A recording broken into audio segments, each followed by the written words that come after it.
অনার্সের শিক্ষার্থীরা, আজকে আমরা দেখব দুইয়ের পরিপূরক কিভাবে গঠন করতে হয়। এটা একটু অন্য ধরনের অঙ্ক। আজকে আমরা দেখব যে প্রথমে দেখব যে দুইয়ের পরিপূরক কেন আমরা গঠন করব বা এটা গঠনের গুরুত্ব প্রয়োজনীয়তা কি। দুইয়ের পরিপূরক গঠন করব এই জন্য যে দুইয়ের পরিপূরক গঠনের ফলে আমরা যদি কখনো বিয়োগের কাজ করতে গিয়ে আটকে যাই, সেক্ষেত্রে বিয়োগের কাজটা সহজ করার জন্য আমাদেরকে দুইয়ের পরিপূরকের সাহায্য নিতে হয়। তার মানে দুইয়ের পরিপূরক গঠনের অবশ্যই কিছু না কিছু গুরুত্ব বা প্রয়োজনীয়তা রয়েছে। এক নম্বর গুরুত্ব হচ্ছে দুইয়ের পরিপূরক গঠনের ফলে বিয়োগের কাজ আমাদেরকে যোগের মাধ্যমে করতে হবে।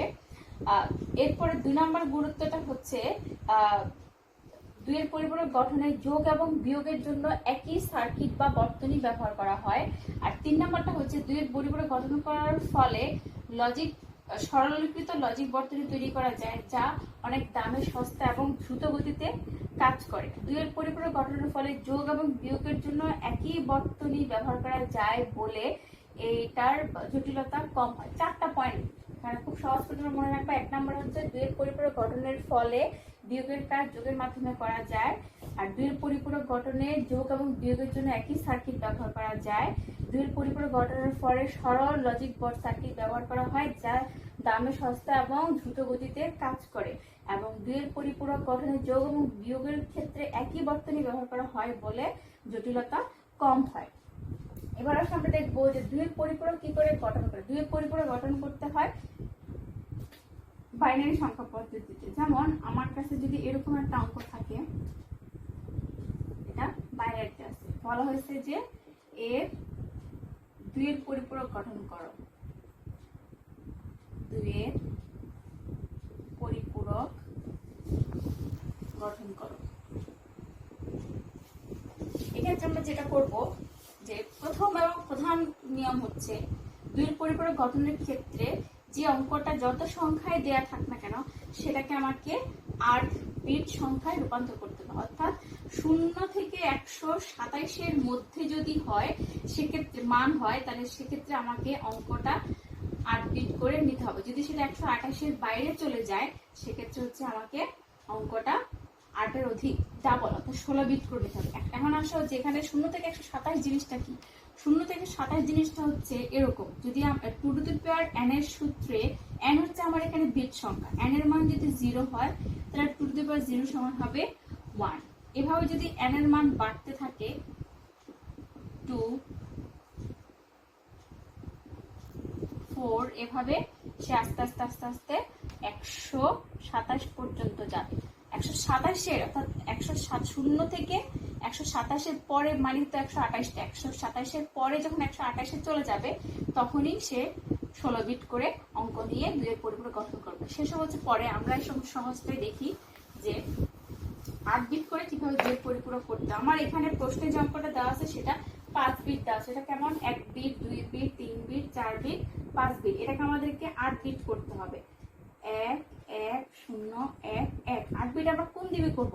হাতের ডানে যদি আমরা 8 বিট করি, সেক্ষেত্রে কিন্তু অঙ্কের মান চেঞ্জ হয়ে যাবে। আমরা কিন্তু প্রশ্নে দেওয়া অঙ্কের মান চেঞ্জ করতে পারবো না। আমাদেরকে যেটা করতে হবে, হাতের বামে বিট যোগ করে 8 বিট করতে হবে। আমার কাছে অলরেডি 5 বিট আছে, আমি এখানে আরো 3টা শূন্য যোগ করে এটাকে আমরা 8 বিট করে নিব।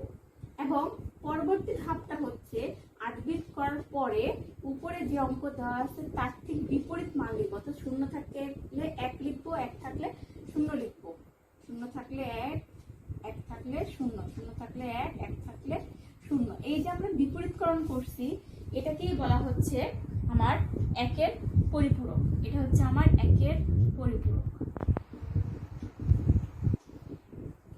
এই 1-এর পরিপূরকের সাথে 1 যোগ করে যে যোগফল পাবো তাকেই বলা হবে 2-এর পরিপূরক। অর্থাৎ এই যে 1-এর পরিপূরক, এই 1-এর পরিপূরকের সাথে শুধুমাত্র আমরা 1 যোগ করব। আমরা কিন্তু কখনোই প্রশ্নে যে মানটা দেওয়া ছিল সেটা সহ 1 যোগ করব না, শুধুমাত্র 1-এর পরিপূরকের সাথে আমরা 1 যোগ করব। অর্থাৎ এটা এতটুকু। তাহলে 1 যোগ করলে 0 আর 1 1, হাতে কিছু নাই, তার মানে 0 0 1 1 0 0 0 0 1 1 1 1 1 1। এই 1 যোগ করার পরে যে যোগফলটা বের হয়েছে এটাকে বলা হচ্ছে 2-এর পরিপূরক।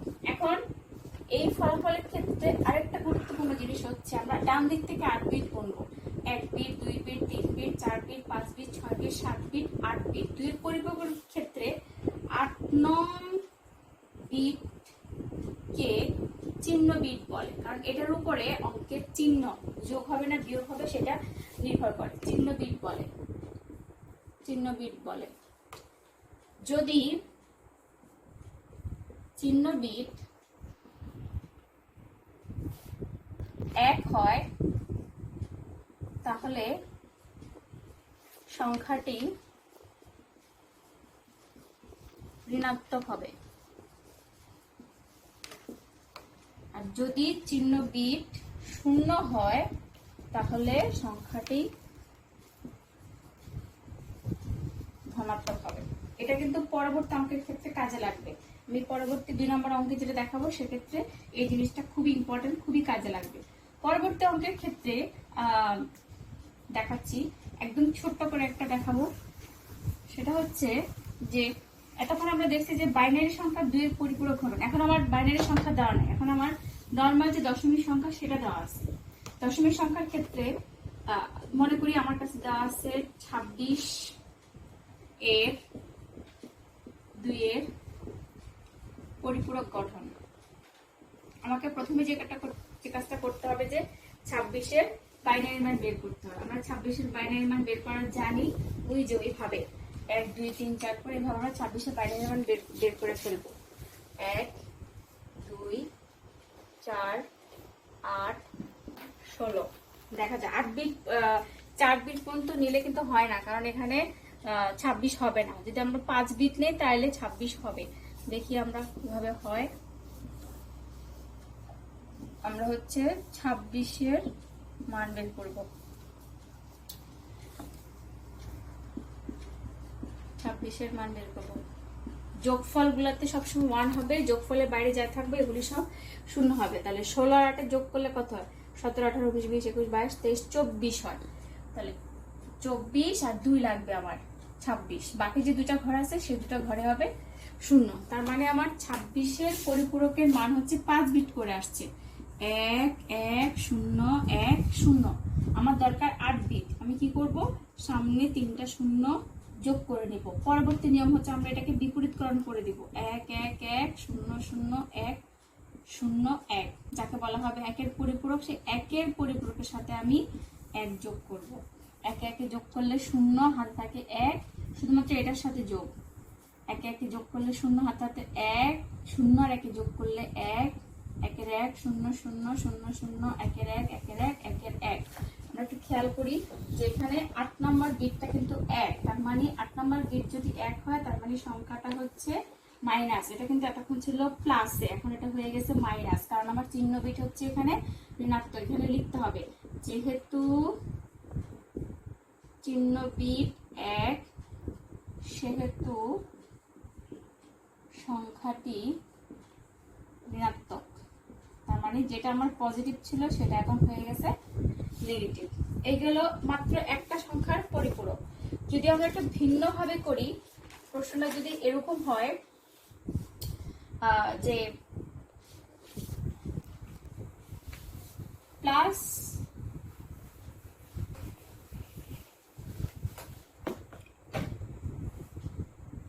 3 নম্বর অঙ্কে যে প্লাস 26 এর সাথে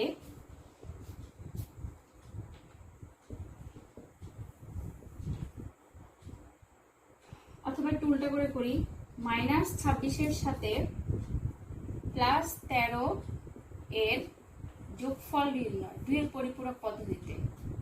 যোগফল নির্ণয় করে 2 এর পরিপূরক পদ্ধতিতে। আমরা খেয়াল করি এখানে কিন্তু আমার আগে রাফ করে নিতে হবে। রাফ করে নিলে আমার অঙ্ক করতে সুবিধা হবে, যে কোথায় আমার পরিপূরক করতে হবে, কোথায় আমার পরিপূরক করা লাগবে না সেটা বুঝতে সুবিধা হবে। রাফের ক্ষেত্রে যেটা হচ্ছে যে মাইনাস 26 আর হচ্ছে প্লাস 13, আমাকে করতে বলছে যোগ, তার মানে মাঝখানে যোগ চিহ্ন আসবে।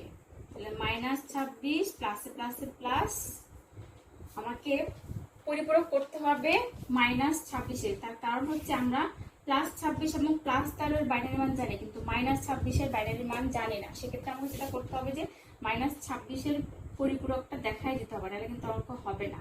আমরা আগে প্লাস 26 এর বাইনারি মান লিখবো। 11,0,10 এটা পরিপূরক করে -26টা বের করে দিতে হবে। এক যোগ একে একে শূন্য হাতে আছে 1 1 0 0 1 1 1 এই হচ্ছে আমার -26। এখানে লিখতে হবে যে যেহেতু চিহ্ন বিট 1 সেহেতু সংখ্যাটি ঋণাত্মক। এরপর আমরা বের করবো 13 এর বাইনারি মান। কারণ 13 পরিপূরক করা লাগবে না, কারণ 13 পজিটিভ সংখ্যা। পরবর্তীতে আমরা লিখবো 13 এর বাইনারি মান। 13 কিন্তু পজিটিভ, আমরা জানি 13 কততে হয়, 10 11 12 13। 8 বিট করে নিতে হবে, 4টা শূন্য হবে। 13 মানে হচ্ছে 1101। এখন আমরা যেটা করব যে যোগ করতে বসে, যোগফল বের করতে বসে, তার মানে -26 এর যে বাইনারি মান তার সাথে আমি +13 যোগ করব। -13 এর বাইনারি মান হচ্ছে 3টা 1 0 0 1 1 0 আর +13 হচ্ছে 4টা 0 1 1 0 1। এখন এটা আমি যোগ করব। 0 আর 1 যোগ করলে 1 1 0 1 1 1 0 হাতে আছে 1 0 হাতে আছে 1 1 1 1। -26 থেকে 13 বিয়োগ করলে বিয়োগফল হয় কত হয়?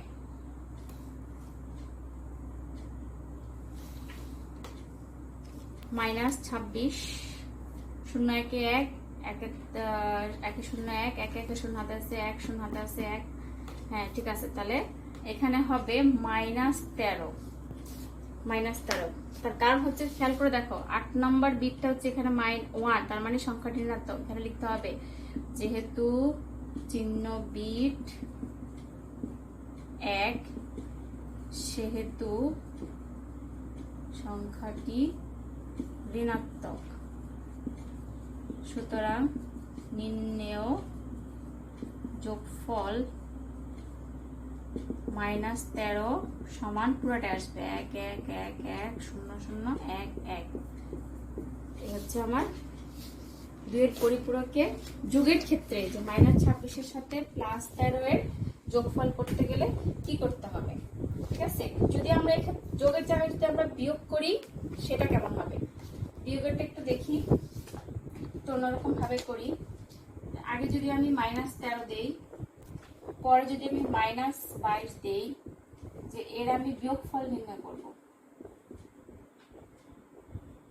পুরোটাই করি।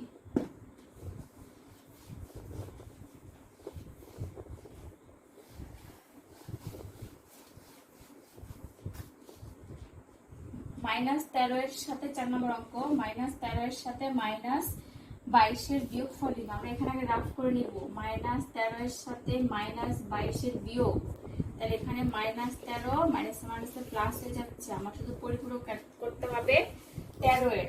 প্রথমে আমরা যেটা করব +13 এর বাইনারি মান লিখব। +13 মানে হচ্ছে 4টা শূন্য আর হচ্ছে 1101 10 11 12 13।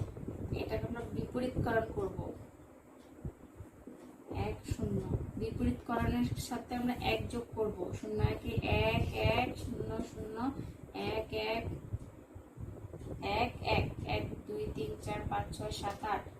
এটা -13 হয়ে গেছে, কারণ আমার এখানে চিহ্ন বিট, এটা হচ্ছে চিহ্ন বিট হচ্ছে এখানে ঋণাত্মক 1।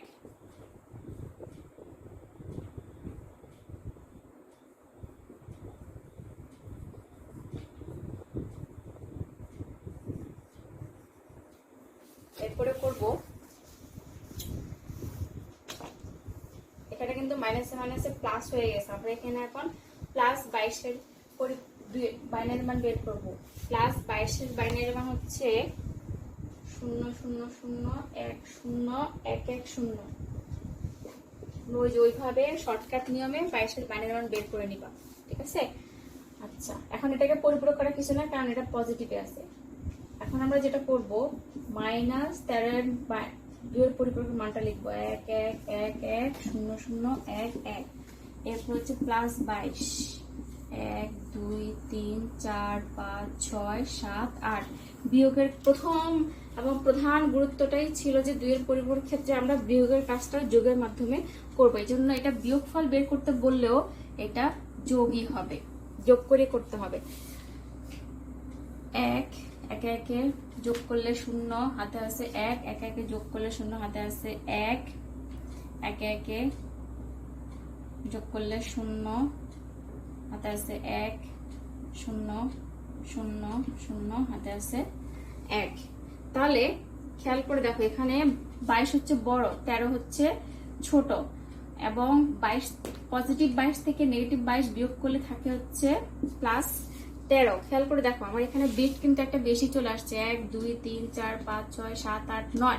এই 9 নং বিটটা হচ্ছে আবার বিবেচ্য নয়, কারণ ক্যারি বিট 2 এর পরিপূরক ক্ষেত্রে বিবেচ্য নয়। খেয়াল করে দেখো যেখানে প্লাস 9 এর বাইনারি মান আমরা জানি 1001। খেয়াল করো সবার লাস্টে কিন্তু 1001 আমার আসছে, তার মানে হাতের বামে যে 9 এবং ডানে যে বাইনারি মান দুটো কিন্তু মিলে গেছে। মিলে গেলে বুঝতে হবে যে অঙ্ক হয়ে গেছে। এখানে আমার যেটা লিখতে হবে যে 9 নং বিট বিবেচ্য নয়, যেহেতু চিহ্ন বিট 0 সেহেতু সংখ্যাটি ধনাত্মক। সুতরাং নির্ণেয় বিয়োগফল ক্লাস 9 সমান 4টা 0 1 0 0 1। এটা হচ্ছে আমার উত্তর। ছাত্রীরা তোমরা এভাবে বাসায় 2 এর পরিপূরকে সবগুলি অঙ্ক করে ফেলবে। বই যতগুলি তোমাদের প্র্যাকটিস এক্সারসাইজ অঙ্ক দেওয়া আছে। আমরা পরবর্তী ক্লাসে তোমাদের সবচেয়ে যে ভয়ের যে চ্যাপ্টার লজিক গেট, সেই লজিক গেট নিয়ে আলোচনা করব। সবাই বাসায় থাকবে।